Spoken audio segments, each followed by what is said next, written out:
kita bertemu yang pertama kali di talk show dengan judul Level Up. Hari ini adalah edisi perdana. Ini kerja barengnya Mercury sama teman-teman yang berkomunitas namanya Startup Jatim. Dan pagi ini salah seorang pegiatnya sudah hadir untuk ngobrol bareng Anda, bareng kita semua di perbincangan Level Up ya. Sampai pukul 9 pagi dan nanti kalau Anda mau sharing-sharing monggo silakan di 0315620096 atau juga melalui 5979696 betul ya Nil ya? Namanya 5979696 agak lupa. Soalnya batuk, enggak ada alasan. Atau melalui WhatsApp juga boleh di 0817300096. Dan tamu saya pagi hari ini adalah Mas Rahmat Sudewo atau akrab dipanggil Mas Dewo, founder Bisa Jadi Studio. Mas Dewo apa kabar? Baik, alhamdulillah ya. Baik. Boleh manggil saya Cak Aldi boleh, manggil Mas Aldi juga boleh, saya panggil Cak Dewo juga boleh, tapi saya panggil Mas Dewo aja deh. Hari ini kita akan setelah ini kita akan menjalani talk show bersama teman-teman dari Startup Jatim. Cerita betul. Startup Jatim itu komunitas ya? Startup Jatim komunitas. Komunitas seperti apa itu?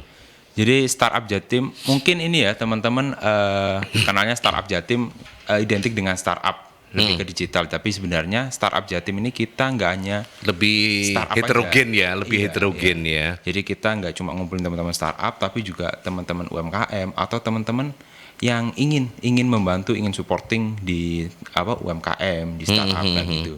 Jadi sebenarnya kita komunitas yang enggak cuma melibatkan orang-orang yang udah ada bisnisnya nih, gitu. Bahkan teman-teman yang ingin memulai, ingin menekuni atau mungkin lagi coba-coba iseng-iseng mau bisnis apa kayak gimana gitu, sebenarnya bisa masuk di bisa bergabung di situ gitu. Yang sekarang kalau boleh dibilang tadi sih sempat ketika kita bicara off air itu Startup Jatim ini sempat tidak aktif ya. Sempat tidak aktif dan sekarang lagi calling kembali untuk teman-teman. Ya. Nah, sekarang yang sudah mulai rutin dilakukan kegiatannya apa aja Mas Dewo? Kita ini sih lebih sering ke sharing-sharing, kumpul bareng. Adalah beberapa tempat kita sering kayak ngumpul dari teman-teman entah startup, entah UMKM. Ya cuma untuk saling sharing kegelisahan mereka apa kayak gitu. Nanti mungkin ada yang lebih punya pengalaman daripada yang lain, mungkin bisa sharing juga. Begitu ya. Ini kita harus gimana kayak gitu. Tapi ini kan terbuka ya, siapapun ya, teman-teman yang bisnis mengawali bisnis startup digital ataupun juga yang UMKM juga boleh ya. UMKM. Ya, jadi Startup Jatim ini relatif lebih fleksibel untuk bisa diikuti dan sepertinya juga lintas generasi boleh ini ya. Oh, sangat boleh. Sangat boleh ya. Artinya jangan dibayangin bahwa teman-teman karena Mas Dewo personifikasinya masih muda, tapi mungkin nanti karena kita Mercury juga punya UMKM binaan sehingga ini menarik untuk kita kolaborasikan ya, seperti jargonnya komunitas rumah UMKM kita, kolaborasi bukan kompetisi. Jadi kita berkolaborasi untuk sama-sama level up begitu. Ya, Mas Dewo ini juga founder dari Bisa Jadi Studio. Mas Dewo, ceritakan dirimu. Siapakah Rahmat Sudewo ini? Ini ya, kalau kita ngomongin bisa jadi dulu nih ya. Mau bisa jadi dulu sebenarnya bisa jadi itu keresahannya juga dari beberapa teman deket nih. Teman deket. Jadi ceritanya lucu nih, awal mula bisa tahun jadi. Tahun berapa ini dimulainya? Itu sebenarnya kalau bisa jadi sendiri ini baru tahun kemarin. Cuma sebelumnya aku pernah punya keresahan gitu. Pernah buat studio yang hampir sama, cuma fokusnya lebih ke fotografi. Kayak gitu. Jadi ada salah satu temen dia pingin buka usaha lalapan. Ya kan? Nah, kalau dia buka usaha lalapan yang sama lainnya, itu ya kurang lebih kayak gitu-gitu aja. Nah, iseng lah si teman-teman, yaudah kita bikin gimana looknya benar-benar bagus ya kan. Terus di situ aku juga mulai kulik-kulik desainnya nih. Karena basicnya aku bukan desain dulu. Oh. Dulu basicnya aku animasi Oke. terus lompat ke fotografi. Terus kulik-kulik desainnya kayak gimana. Setelah jadi tanggapannya orang-orang itu pertama ini takut untuk masuk ke sana. Tapi setelah masuk ke sana, dia bilangnya Orang-orang ini siapa dulu? orang-orang yang mau beli lalapan. Oke. Oke, Takut karena mahal, dikira mahal gitu. Iya mungkin secara looknya rapi dan lain sebagainya. Oke. Tapi setelah masuk, tahu nggak apa tanggapan mereka? Ih di sini ternyata murah ya. Oh. Padahal kalau kita ngomongin sama di luar, harganya sama. Yang bikin orang rasa itu murah karena apa? Ya kan? Iya, Itu, iya. oh ternyata ketika kita kulik lagi kita, oh ternyata kita kalau ngomongin visual, kita ngomongin kenyamanan orang, itu bisa naikin value, Bisa melevel up itu bisnis tadi, kita bisnis gitu kita. ya. Jadi meskipun kita dengan harga yang sama, orang kesannya kayak di sini murah ya, kayak gitu. Di sini worth it lah kayak gitu. Akhirnya oke lah kita nggak cuma fotografi, akhirnya kita ke ranah visual branding itu tadi. Kayak gitu. Meskipun awalnya hanya fotografi ya. Hanya fotografi. Hanya fotografi. Dan bisa jadi ini adanya di Malang, sahabat Mercury. Surabaya wait and see, Surabaya coming soon gitu ya. Surabaya coming soon. Surabaya coming soon. Kenapa di Malang? Karena memang Mas Dewo arek Malang, Arema. Karena dulu studio kita ada di Malang. Cuma kan sekarang aku lagi stay di Surabaya nih. Ini juga lagi coba kumpul sama teman-teman yang Surabaya kayak gitu. Karena di Surabaya ini sebenarnya juga banyak banget teman-teman yang perlu dibantu secara visual kayak gitu. Oke. Dan apa namanya? Kalau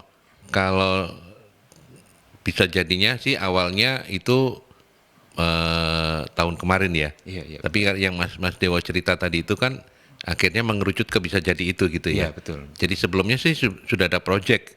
Sebelum kemudian memantapkan hati untuk ya udah kita proklamirkan bisa jadi studio gitu. Betul. Tahun kemarin Iya, gitu. Oke. Nah, sekarang apa yang bisa ditangani oleh bisa jadi apa saja gitu, maksudnya portfolio apa saja yang tersedia di bisa jadi studio? Kita mencakup semua visual branding sih. Jadi kayak kalau kita ngomongin visual branding kan nggak cuma logo aja nih. Visual branding ya logo, ya dari tipografinya, dari fotografinya, kayak gitu. Jadi kita bisa semua yang melibatkan tentang visual branding, bahkan pengelolaan sosial media kayak gitu, bikin konten. Oke. Baik, hari ini sahabat Mercury, kita bicara di Talkshow Perdana Level Up ini temanya atau topiknya adalah pentingnya visual branding untuk bisnis pemula. Jadi pas ya, Mas Dewo, tadi yang dicontohkan itu ada di Malang ya? Ada di Malang. Ada contoh-contoh lain tidak? Misalnya yang selama ini Mas Dewo, Ada. seperti apa? Ini baru banget dan ini juga teman-teman dari Startup Jatim. Jadi ada salah satu anggota Startup Jatim, dia punya usaha namanya Suna. Suna, SHOONA. Suna. Oke. Suna dia ini jualan susu pisang kayak gitu. Awal mula sebelum dia branding ya dia desain ala-ala yang penting bisa jualan. Dia coba jualan berbagai mana caranya apa aja, terus ke CFD dan sebagainya. Dia cerita kalau dalam satu hari penjualannya cuma 3-4 botol. Akhirnya ngobrol-ngobrol lah sama. Tapi online ya? Dijualnya online? Offline. Oh, offline. Oh, Ya kan? dia ada tempat offline. Lebih Suna ke itu. ini sih kayak dia CFD terus di event kayak gitu. Oke. Terus dia ngobrol-ngobrol terus apa sih? Oh ternyata keresahannya ini bisa dijawab dengan kita bilang visual branding lah, dari segi packagingnya yang menarik. Habis itu gimana ngasih awareness, ngasih pengetahuan tentang ini produk apa sih kayak gitu dari sosial medianya. Ya. Habis itu alat peraga untuk jualannya, kayak misalnya kita ngomong bannernya lah ketika jualan apa dan lain sebagainya. Ketika coba aku kasih masukan, terus aku rombak lah, aku rombak logonya, terus habis itu desain dan lain sebagainya. Dia ngomong 2 kali CFD kemarin. Sekali CFD dia 50 lebih, CFD kedua kemarin 100 lebih. Nah, dari 3 sampai 4 botol terus Bisa jadi langsung segitu. sekian kelipatannya itu, ya aku nggak bisa ini ya, nggak bisa sombong oh ini karena visual branding, tapi emang cukup semembantu itu visual branding kayak gitu. Oke. Baik, nanti kita lanjutkan kembali. Kita mesti break dulu ke pesan-pesan sebelum nanti kita lanjutkan dan masih membahas tentang pentingnya visual branding untuk bisnis pemula. Ya, Anda boleh join di 0315620096 atau melalui WhatsApp juga boleh di 081 7300096. Ya. Oke, kita lanjut kembali. Pentingnya visual branding untuk bisnis pemula. Masih bersama Mas Rahmat Sudewo, founder dari Bisa Jadi Studio. Dan Anda sedang ada di talk show Level Up. Ya, ini adalah edisi perdana kerja bareng 96 FM Mercury bersama teman-teman dari Startup Jatim. Dan Startup Jatim ini adalah apa ya, lebih tepatnya ya, komunitas ya. Komunitas yang relatif lebih heterogen. Jadi teman-teman yang ada di UMKM bahkan lintas generasi ya. Lintas generasi. Enggak cuman menampung anak-anak Gen Z atau milenial. Kalau emak-emak mau ikut tapi semangatnya masih oke, monggo ya. Betul. Karena kan tujuannya sama, kita pengen level up bisnis kita masing-masing gitu.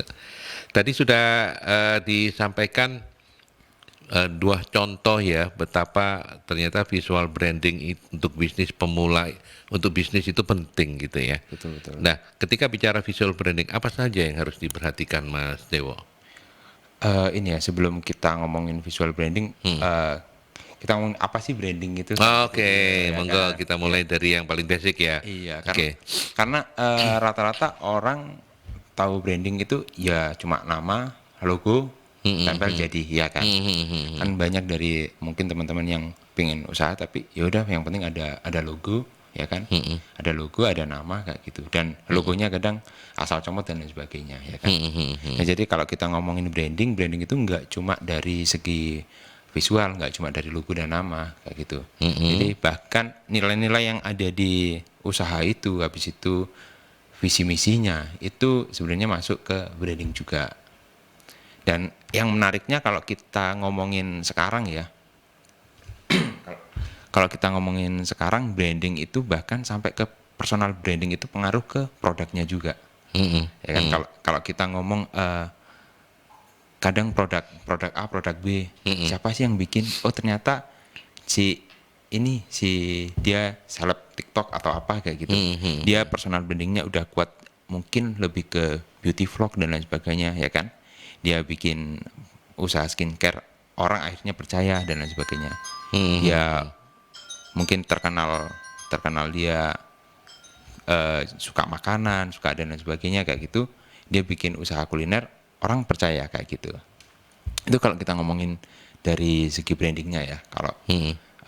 Kalau kita ngomongin dari segi visual brandingnya, ya visual branding itu mencakup sebenarnya logo, nama, warna, kayak gitu, warna. Habis itu fotografinya kayak gimana, mood yang mau diciptakan kayak gimana, kayak gitu. Iya. Kalau kita ambil contoh ya yang aku tadi bilang, yang UMKM yang Suna itu tadi, awalnya dia benar-benar mungkin karena dia lebih sering kumpul dengan teman-teman startup dan lain sebagainya, jadi cuma teks yang kesannya lebih ke IT gitu ya kan. Jadi pesan yang mau disampaikan secara visual itu nggak nyampe. Ya kan? Jadi visual branding itu sebenarnya juga menyangkut visi misi yang ada di suatu usaha tadi, cuma kita visualisasikan kayak gitu.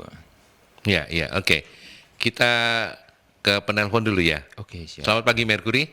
Selamat pagi. Assalamualaikum warahmatullahi wabarakatuh. Ya, waalaikumsalam Pak Sumarbito, monggo. Ya, kalau menurut saya branding itu kan merek. branding itu merek, terus juga dijaga pelayanannya, customernya customernya servis itu juga yang cantik. Oh gitu. Iya kalau nggak cantik, wah elek medeni ngono, kayak satpam wireng ya. Iya, orang takut masuk ya Pak ya. Iya gak gelem. Iya toh. Mm-mm. Ya, sama dengan itu lah. Kalau cari istri juga gitu, yang cantik, yang yang kaya juga, ya kan gitu. Baik. Iya. jadi sulit lah kalau untuk menjaga branding itu nanti pesaing-pesaingnya itu juga banyak. Gitu. Apa yang syaratnya yang begitu banyaknya kalau menjaga merek supaya bagus gitu. Kalau usaha saya kan kos-kosan itu ya yang bersih, yang kan gitu. Ya. Ya jadi pelayanan yang bagus. Gitu.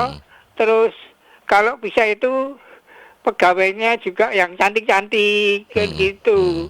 Menurut saya gitu. Apa menurut Mas ini gimana gitu lah. Mas Dewo, Terima ya. kasih. Oke. Assalamualaikum warahmatullahi wabarakatuh. Waalaikumsalam Pak Sumarwito, monggo. Kalau cantik-cantik selalu ingat Pak Sumarwito. Apa komentarnya untuk Pak Sumarwito? Ini menarik ini, ya karena kalau kita ngomongin branding, benar branding nggak cuma dari visual branding, karena bagian dari semua branding itu benar-benar berkesinambungan lah. Kalau kita ngomongin usahanya Bapak tadi ini ya, ini kan Pak Sumarwito. Pak Sumarwito ini kan kos-kosan ya, kita bilang kos-kosan. Mungkin kalau kita mau bersaing di sosial media, mungkin kita bisa pakai foto yang bagus, yang proper, ya kan. Detail informasinya seperti apa, terus konten-konten yang orang lihat, oh di sini ternyata bagus ya, kos-kosannya dan lain sebagainya. Nah, nanti ketika visit atau datang ke tempat kos-kosannya, itu tadi benar kata Bapak tadi, kita harus mungkin secara look bagus, nggak mesti cantik tapi rapi, wangi. Jadi orang datang itu nyaman, kayak gitu. Jadi kalau kita ngomong visual branding aja udah cukup, sebenarnya enggak, karena dari visual branding itu kan awalnya nih, kalau kita ngomong permukaan awal pintunya, tapi ketika kita udah masuk, ya itu tadi harus dari pelayanannya diikuti dengan yang lain-lain ya. Artinya visual branding itu membuka pintu untuk orang masuk lebih dalam ke bisnis kita. Betul. Nah, seperti apa nanti kesan pertama mereka ya, tergantung vibes yang diciptakan begitu ya. Oke. Kalau kita ngomong visual branding itu kayak gimana sih? Visual branding ya kayak kita mau cari pacar itu kan biasanya orang lihat secara tampilannya dulu. Itu kan dirimu ya. Dulu ya, wangi gitu ya. Kan kalau benar wangi ya dulu ya. kalau kita mau nge-track orang untuk jadi entah pacar kita atau nyari perhatian ke orang, kan kita harus tampil semenarik mungkin, ya kan.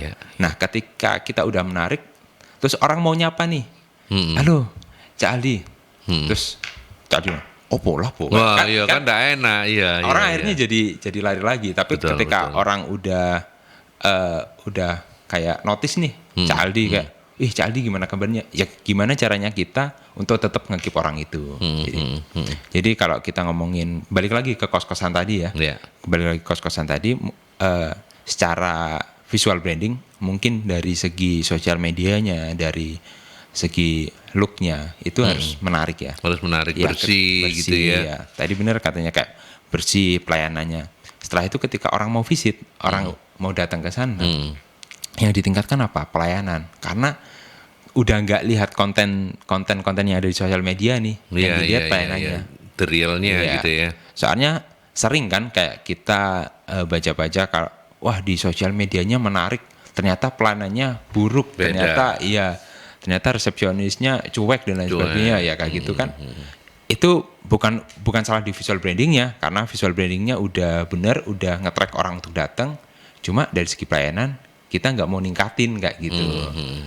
Ya, Mas Dewo, sejauh pengalaman Anda, apa kesalahan umum yang terjadi ketika bicara soal branding selain visualnya? Apa misalnya saya membayangkan nanti jualannya makanan, ternyata logo yang dipakai nggak cocok atau apa. Nah, apa saja biasa kesalahan? Mungkin ini bisa jadi pelajaran untuk ini. Mungkin ini sih kalau aku ngomong kita kadang nggak tahu target market kita siapa. Target market ya, dimulai Iya, dari situ ya. target market kita siapa, kayak gitu. Kalau kita ngomongin, kadang kita jual, kita jual produknya ini minuman-minuman yang berenergi, minuman yang mengandung gula banyak dan lain sebagainya. Tapi branding kita kesehatan dan lain sebagainya. Itu kan nggak nyambung nih, ya kan? Target market yang di track akhirnya orang-orang yang ingin hidup sehat, tapi produknya nggak menggambarkan kesehatan kayak gitu misalnya, ya kan? Itu salah satu contoh lah. Ya. Kayak kita harus ngerti dulu market kita siapa kayak gitu. Jadi tapi memang apa namanya, jenis-jenis bisnis itu juga sangat berpengaruh untuk pilihan-pilihan, bukan hanya warna tapi pilihan gambar dan lain sebagainya ya. Betul. Iya kan. Nah itu apa misal sepanjang yang Mas Dewo ini, apa kira-kira tipsnya? Misalnya kalau bisnis makanan ya jangan pasang gambar orang misalnya atau apa gitu, apa rumus-rumus dasarnya gitu. Kalau kita ngomongin rumus dasar sebenarnya Relatif ya. relatif, karena kalau kita ngomongin bahkan makanan aja kita udah meta banget nih. Karena kadang orang ke sana, ya itu tadi balik lagi ke target marketnya. Kadang orang ke sana tujuannya bukan untuk makan, tapi experience-nya, pengalamannya. Pernah kan dengar yang restoran bukannya pelayanannya baik tapi malah marah-marah. Tapi orang pengen dapat pengen pengalaman kesana. itu Iya, gitu ya. kan? Iya. Jadi kalau kita ngomong pattern yang untuk saat ini udah, kalau aku bilang udah meta banget sih. Jadi kita bikin se-unik mungkin, apa nih yang mau kita tonjolin kayak gitu. Kita udah nggak ngomong dari segi produk lagi, tapi dari segi customernya butuhnya apa kayak gitu. Ya. Dan apa namanya, ketika kemudian branding itu sudah ada di konsep, memvisualkannya juga menjadi tahapan penting ya. Betul. Jangan sampai salah begitu ya. Iya. Nah itu apa yang tipsnya apa kalau misalnya sudah mulai memvisualkan branding yang udah ketemu nih, ini target marketnya kita AB, umurnya segini, cowok ceweknya berimbang, produk kita makanan, minuman atau apa.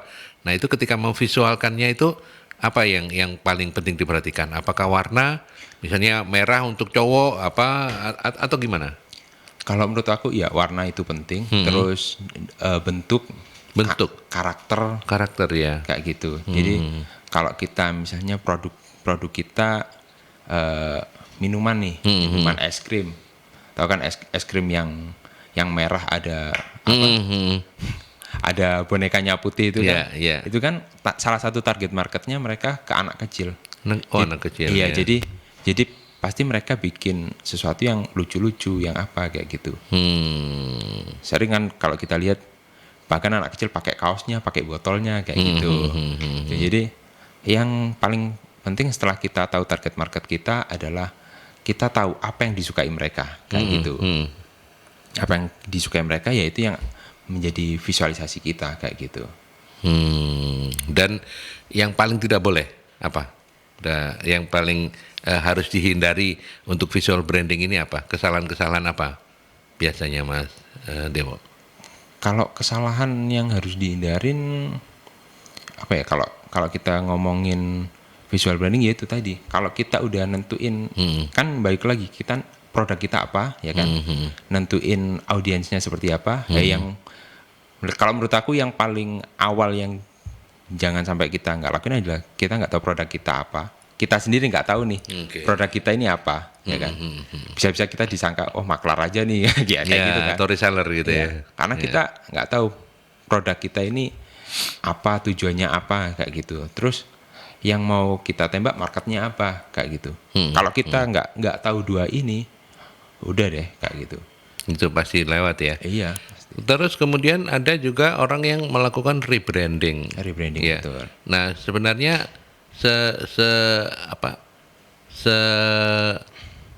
apa yang ketika rebranding itu, maksud saya gini, sepenting apa orang harus memperhatikan bahwa rebranding itu mesti dilakukan dengan hati-hati. Apakah boleh kapan saja orang melakukan rebranding? Atau awas loh, hati-hati loh, rebranding itu punya konsekuensi bla bla bla bla bla. Gimana kalau pendapatnya Mas Dewo?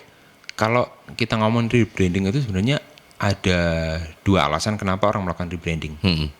Pertama karena dia branding yang awal tidak sesuai dengan visi misinya tadi. Oke. Ya kan. Yang kedua karena orang ingin expand bisnisnya. Ada salah satu contoh produk kopi, ya kan, produk kopi-kopian, di mana awalnya dia nulisin ada tagline-nya coffee. Ya. Lama-lama dia menghilangkan tagline Tulisan coffee coffee. di logonya. Di logo. Karena apa? Dia udah nggak cuma jual kopi aja kayak gitu. Dia udah expand jauh lah kayak gitu. Ya. Jadi kalau harus berhati-hati ya itu dua pertimbangan itu. Kalau emang antara visual branding dan apa produk yang dijual nggak relate, ya coba kita rebranding yang sesuai, yang relate, yang sama dengan visi misi apa yang kita mau, ya kan? Sama yang kedua kita mau expand kayak gitu. Kayak misalnya kita inilah jualnya bakso, ya kan, jualnya bakso. Oh ternyata udah nggak bakso aja nih kita ranahnya udah makanan campur, Udah diversifikasi banyak diversifikasi. gitu. Oke. Kadang mungkin namanya bakso Caldi gitu ya kan. Udah kadang biasanya cuma Caldi apa gitu, tagline-nya apa. Udah biasanya elemen baksonya apa udah dihindarin. Karena apa? Akhirnya orang ke sana lihat orang truk baru ya, kita ngomong orang baru, akhirnya lihatnya oh itu makanan ya yang sesuai dengan apa yang kita jual saat ini, bukan cuma bakso. Kalau kita mempertahanin gambar baksonya tadi, orang nggak akan aware, orang nggak akan tahu kalau Cak Aldi ini nggak cuma jual bakso aja kayak gitu. Ya orang tahu oh Cak Aldi jual bakso kayak gitu. Iya. Mas Dewo, saya juga ingin dapat masukan atau pendapatnya dirimu ketika orang ngelihat atau kapan orang bisa memutuskan untuk rebranding karena wah iki koyo gak cocok iki. Ya, apa yang sudah tak konsepkan dengan brand ini visualnya kayak begini, ketokane gak cocok nih. Ini apa yang harus diperhatikan begitu ya untuk orang-orang yang atau seberapa sering deh orang boleh berubah-berubah, kan ada orang yang ya nah itu seperti apa ininya, catatan-catatan pentingnya gitu. Kalau aku bilang yang jelas kita harus evaluasi dulu ya, evaluasi. Setelah berapa lama biasanya kalau menurut panjenengan? Misalnya kita rilis 1 bulan ini ya. Iya. Nanti setelah berapa? 3 bulan? 3-6 bulan kita lihat aja bisnisnya. 3-6 bulan. Oke. Bisnisnya. Kalau misalnya nggak sesuai apa dan nggak sesuai, coba kita evaluasi kesalahannya apa. Kalau emang kesalahannya benar-benar dari segi visualnya, penyampaian secara visualnya nggak sesuai, ya bisa kita rebranding kayak gitu. Ya, setelah 3 atau 6 bulan, kemudian kita melakukan rebranding. Ya. Soalnya kalau kita ngomong satu bulan atau 1 minggu masih baru, ya berarti kita sendiri juga masih belum konsisten dengan apa tujuan kita kayak gitu sih. Tuh. Yang orang sering itu kadang dia masih nggak tahu apa tujuannya, apa maksudnya. Gitu ya? Iya. Jadi sering lah, mas dibuat gini aja mas, nanti seminggu lagi, mas ininya dibuat gini aja kayak gitu. Itu kan sering kan. Jadi itu tadi balik lagi, kita harus tahu dulu nih apa yang mau kita jual, target kita ke siapa, ya kan. Terus goals kita, tujuan kita ini mau apa kayak gitu. Ya, saya membayangkan benar yang terakhir ini, teman-teman UMKM yang kadang-kadang kesulitan untuk targetnya siapa, pokoknya sopo yang mau beli produk saya kan nggak bisa juga kayak begitu ya. Nah, tetapi orang atau berapa lama sih orang itu kemudian setelah rebranding orang bisa nangkep, oh ini produk ini yang dulu ini toh gitu. Oh, itu gimana itu? Sampai berapa lama? Tak rasa ya kurang lebih sama sih, 3-6. Bahkan aku sendiri kalau misalnya sosial media ya, orang kadang pesen cuma Mas 1 bulan aja bisa nggak untuk ngurus sosial media? Aku bilang nggak bisa. Nggak bisa. Oh, harus Karena dikatakan sejak awal nih ya. Kalau kita cuma 1 bulan nggak efektif untuk kita memperkenalkan kita ke dunia luar lah kasarnya ya kan. Jadi minim 3-6 bulan kita benar-benar Dan itu harus konsisten ya, Mas? harus Mas Dewa, ya? konsisten, kita harus ngebus kita ini siapa sih kayak gitu. Oke. Menarik. Nanti kita lanjutkan. Ada beberapa pertanyaan yang sudah masuk melalui WhatsApp-nya Posko. Nanti kita akan bahas ya pertanyaan-pertanyaannya. Kita ke iklan dulu. Kita break dulu ke iklan. Ya, terima kasih teman-teman yang sudah join di perbincangan awal kita, talkshow perdana kita Level Up bersama Startup Jatim dan bersama Mas Rahmat Sudewo. Ya betul ya, Mas Dewo. Ini ada Mbak Mita yang nanya melalui WhatsApp 081 730 0096 ya. Saya ingin coba usaha bomboloni. Saya nggak tahu ini. Bomboloni donat. Oh, donat itu ya. Donat bomboloni. Menggunakan jasa bisa jadi studio semahal apa ya? Wah ini. Kalau untuk UMKM sebenarnya kita juga lagi mau bikin program nih untuk teman-teman UMKM. Jadi pasti harganya akan berbeda. Harganya kita berbeda. ngomong di belakang lah ya kalau ngomongin harga. kalau Ya. apa namanya talkshow perdana terus ngomong harga kok rasanya kurang nggak enak nih sama Cak Aldi. Duh, nggak apa-apa. Yang penting kan komisinya. Oh gitu ya, betul. Nggak, tapi apa program untuk teman-teman UMKM yang sedang disiapkan apa mungkin karena kan Mercury juga punya binaan punya komunitas rumah UMKM ya. Mungkin menarik dan ini tadi sudah di-share juga flyer kita di sana dan ini pertanyaan-pertanyaan dari teman-teman ini sebagiannya gitu. Nah, apa yang Mas Dewo dan teman-teman di Startup Jatim menyiapkan itu atau pribadi? Sebenarnya lebih ke studio bisa jadi. Cuma aku udah ngobrol banget nih sama teman-teman dari Startup Jatim kayak kalau emang bisa kita kolaborasikan karena semakin banyak narasumber yang ngasih insight kan semakin baik juga nih. Betul. Oke. Kayak gitu. Jadi kalau kita ini masih kita Masih rancangan ya. Jadi masih belum tahu in progress kapan. Awalnya kita mau bikin ya ini pelatihan biar mereka kayak melek sama branding sama bahkan nggak cuma branding, kita ada teman-teman yang backgroundnya hukum, terus teman-teman yang backgroundnya marketplace, setup marketplace, habis itu teman-teman yang di marketing kayak gitu. Oke, one stop service ini ya berarti ya. Oke, Mbak Mita ditunggu ya. Nanti uber-ubernya lewat saya aja. Saya akan uber-uber juga teman-teman di Startup Jatim, Mas Dewo dan kawan-kawan ini. Pak Ahmad, saya punya usaha kebab. Branding yang bagaimana agar kebab saya up gitu?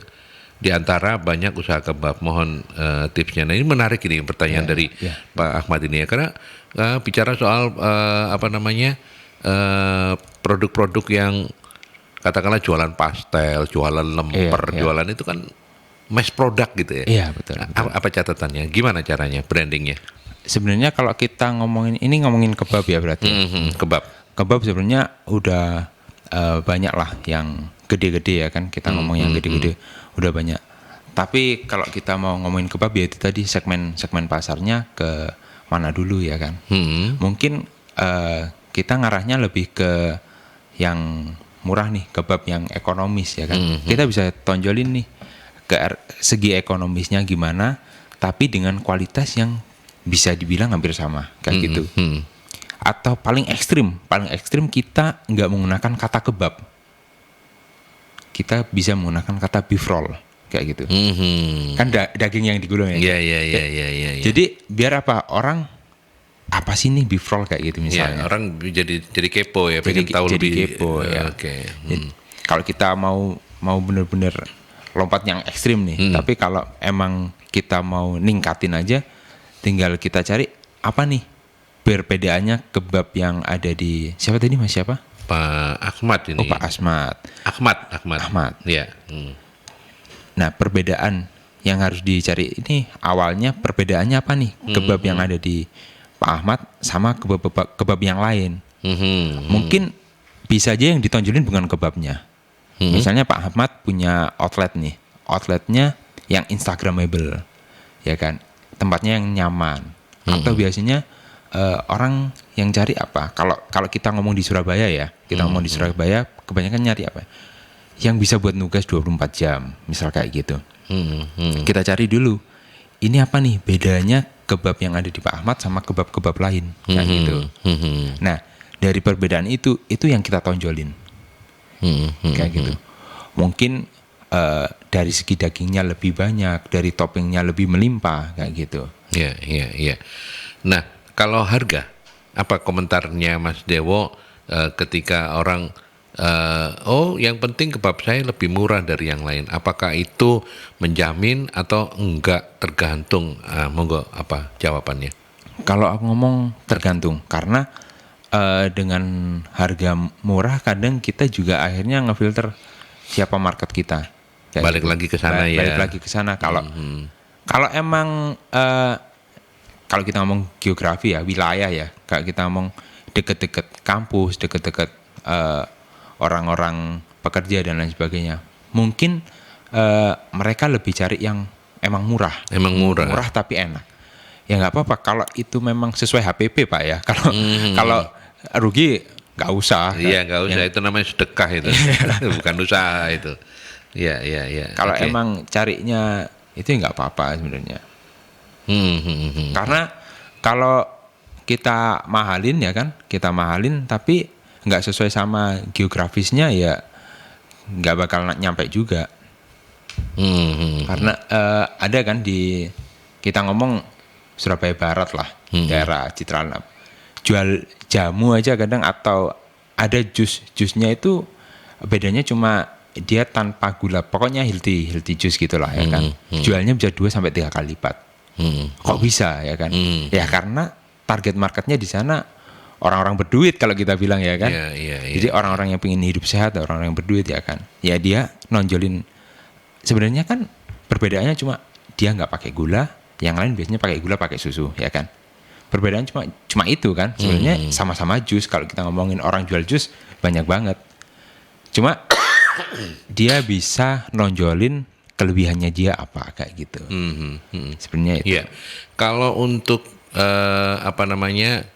target market menengah ke atas, terutama kelas atas itu, tentu kita konsentrasinya bukan di harga ya Mas ya. Betul. Ya kan, kalau menengah bawah tadi itu misalnya dekat kampus atau dekat anak-anak sekolah gitu, mungkin harga yang terjangkau itu membuat produk kita lebih laris. Tapi kalau untuk yang menengah ke atas, apa yang harus diperhatikan? Yang pertama, balik lagi ke visual branding. Visual Branding itu penting.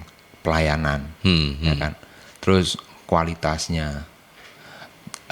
Pun kalau kita ngomongin branding juga dari tempatnya ya. Tempat itu juga bagian dari branding. Outletnya yang bersih, nyaman, itu juga bagian dari branding. Itu yang perlu diperhatikan sih. Ya, oke. Ini ada saya dengan Makci, produk andalan saya Petulo, salah ini ya, Petulo Serabi, Karipaf dan Bolen. Ya, mau dong Mas workshopnya atau mungkin binaan buat kita para UMKM biar bisa lebih maju. Jadi jawabannya ya cuman itu dari Mas Dewo. Oh ya katanya. Ditunggu aja. Tapi memang benar. Salah satu program lanjutan dari level up kita, saya, Mas Dewo dan teman-teman di Startup Jatim ini adalah bersama-sama komunitas rumah UMKM kami ya, dan seluruh komunitas seluruh teman-teman UMKM yang mau join dengan kita, karena nanti akan ada program-program workshop dan segala macamnya gitu.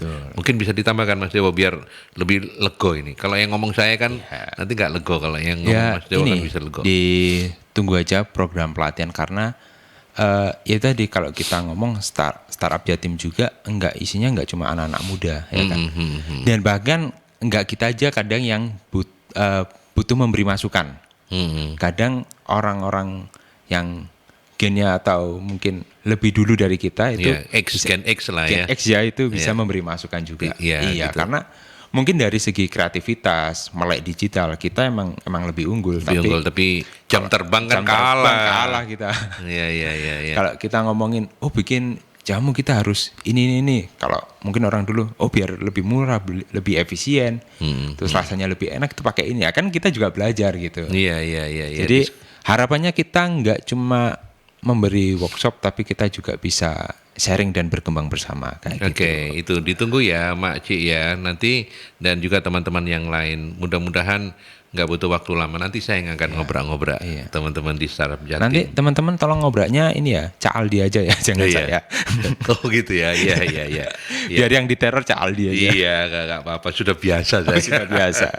Oke, kemudian ada Bu Nina. Visual branding untuk bisnis pemula dan orang yang gaptek, caranya gimana Mas?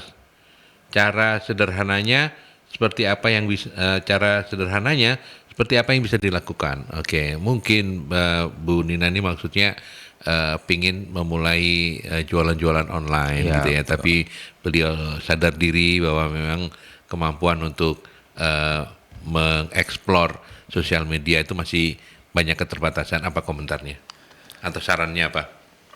Kalau menurut saya ya emang mau nggak mau kita di zaman yang udah serba digital kita harus mulai belajar tentang digital lah ya kan, sedikit demi sedikit. Bahkan kalau kita ngomongin desainnya harus bagus dan lain sebagainya, sebenarnya enggak. Karena branding nggak cuma tentang visual branding sebenarnya. Visual branding penting, cuma kalau kita ngomongin branding nggak cuma itu aja. Kan di awal aku sempat ngomong tentang personal branding. Kalau pernah buka TikTok mungkin sering FYP sing yang mas-mas goreng kerupuk kan, ya kan? Itu dia konsisten bikin video gitu aja, ya kan? Orang akhirnya aware dia siapa, terus kerjaannya apa kayak gitu.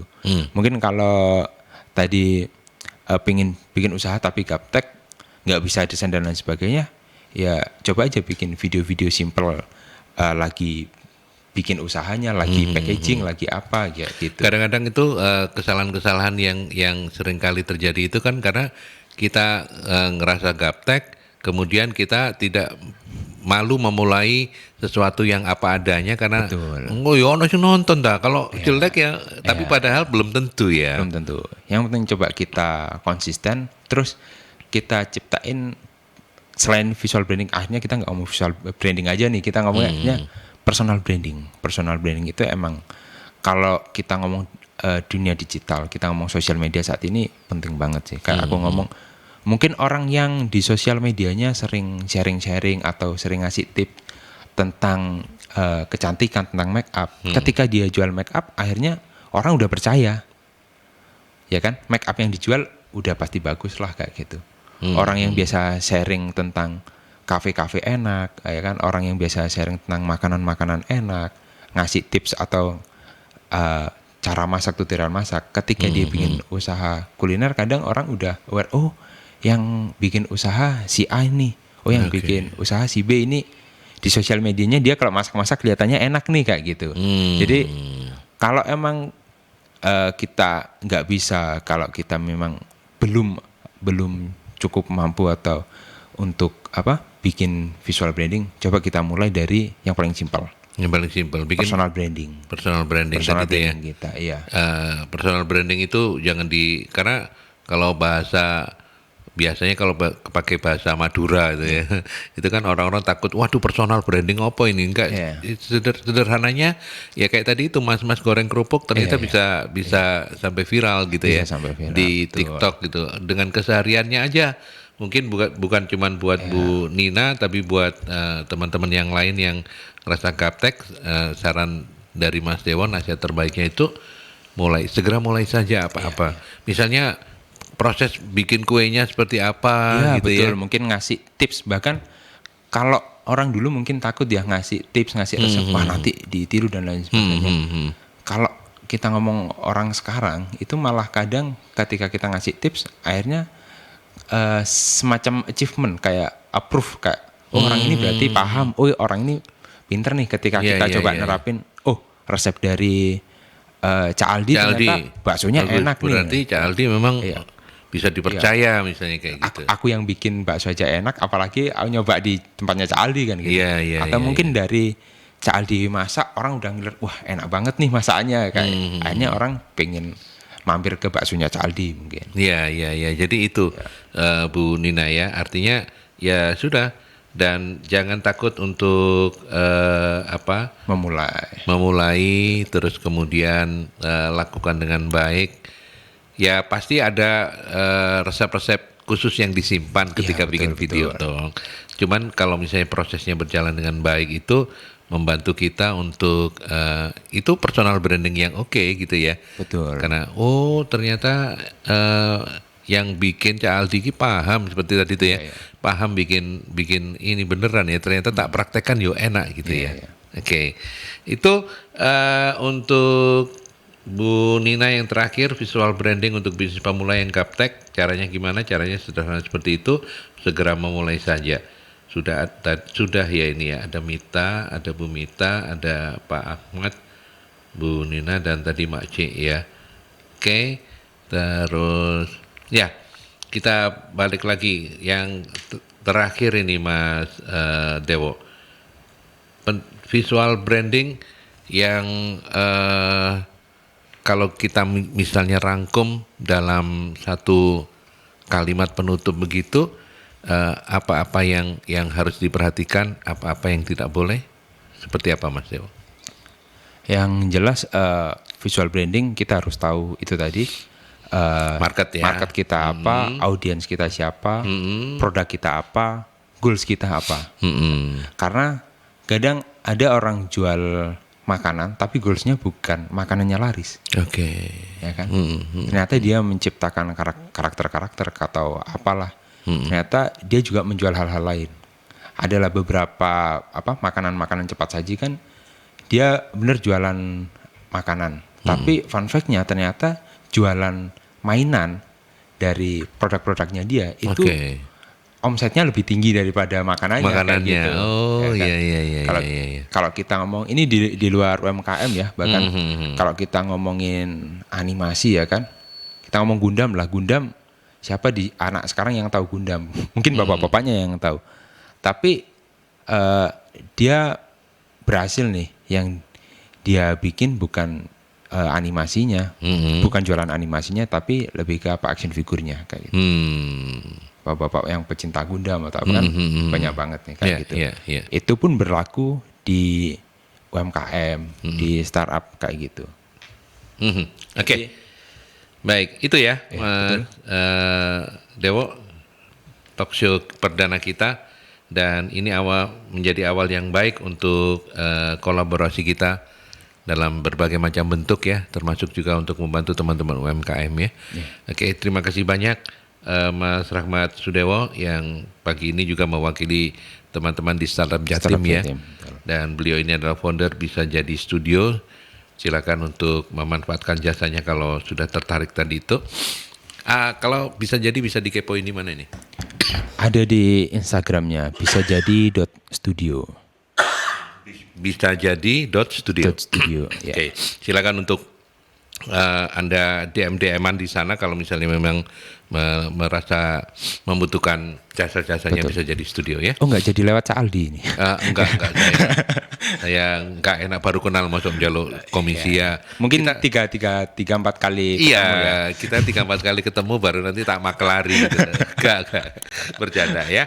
Oke, Mas Dewo, matur nuwun ya. Sehat-sehat terus ya. Nanti kita lanjutkan kembali, dan sahabat Mercury, Level Up ini talk show-nya mungkin 2 minggu sekali ya.